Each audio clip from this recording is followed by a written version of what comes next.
Sal-aħħar tas-sena d-dieħla mistennija jiġu rkuprati 70% tal-kontenituri tax-xorb bi plastik li jintuża darba bħala parti mill-iskema rifużjoni tal-kontenituri tax-xorb.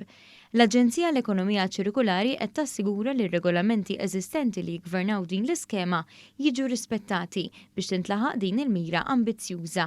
Dan intqal f'konferenza tal-aħbarijiet fejn ġie spjegat li f'April li ġej huwa ppjanat li titlesta l-fabbrika li fiha se jsir il-proċess ta' riċiklaġġ u jitqasmu l-magni madwar Malta u Għawdex mis-settur privat. Il-kap eżekuttiv tal-Aġenzija Anthony Rizzo spjega li l-għanewlieni ta' din l-iskema huwa li tibdel il-mod ta' kif il-poplu jiddisponi mill-kontenituri tax-xorb. L-Aġenzija għall-Ekonomija Ċirkolari issa għandha rol importanti li huwa li tirregola l-iskema tal-BCRS, jiġifieri tad-depożitu tal-beverage containers.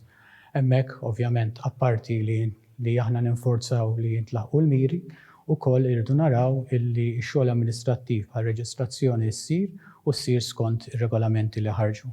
Il-Ministru Aron Farrugia ħabbar ukoll li l-Aġenzija b'kollaborazzjoni mal-Awtorità tal-Ambjent u Riżorsi faslet setta regolamenti għall-iskema ta' tires li ma jistgħux jintużaw aktar. Fl-aħħar ġimgħa u xhur abbozzaw liġi li permezz tagħha issa se tmur għal public consultation darba finalizzata biex bekk huma il-privat ikoll opportunità li jidħol settur ieħor u allura minn sfida għal pajjiż indawruha f'opportunità u f'niċċa ekonomika ġdida għal Malta u Għawdex.